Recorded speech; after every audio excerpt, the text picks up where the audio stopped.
बिस्मिल्लाह अल्हम्दुलिल्लाह अस्सलातु वस्सलामु अलैका या सय्यदी या रसूलल्लाह। अस्सलामु अलैकुम वरहमतुल्लाहि वबरकातुहू। आइए तजवीदुल कुरान में हमारा सबक नंबर 8A, उसमें हम ज़ा सीन सौद का मखरिज पढ़ेंगे, उसके मखारिज कवानीन, उसमें सूद का फ़र्क भी सीन ज़ा सीन और सौद में जो सूद का फ़र्क है वो भी हम वाज़ेह करेंगे। हर एक चीज़ को जो है ना वो अलग अलग करके बयान किया जाएगा। यहाँ पे बताया गया कि ज़बान की नोक को नीचे के दांतों के किनारों से लगाइए और फिर ज़ा कहिए। ज़ा सा, सीन को हम सा पढ़ेंगे, ज़ा सा।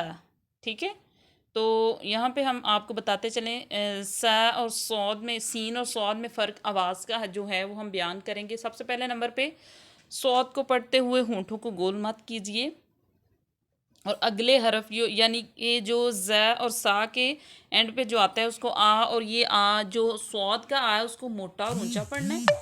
इस तरह मोटा और ऊंचा पढ़ना बोलना सीखिए और ज़ुबान को देखिए अपनी, क्योंकि आप अपने सामने आईना रख लें ताकि जो गड़बड़ हो रही है उसको आप दुरुस्त कर सकें।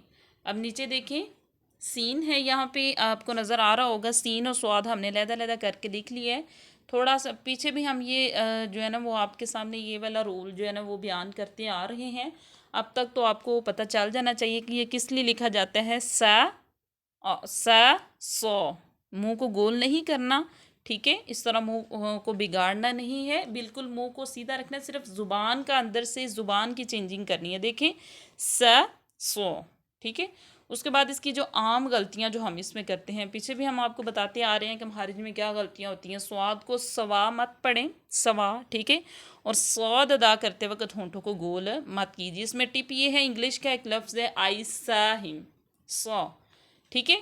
सीन यहाँ पे जो मतलब स्वाद की आवाज़ को ये वाज़ह कर रहे हैं, ये वैसे सिर्फ एग्जाम्पल के लिए, आपकी आसानी के लिए, सा, ठीक है। उसके बाद है आस, सौ, सी, सु, सौ, सी, सु, सन, सिन, सुन, सन, सिन, सुन।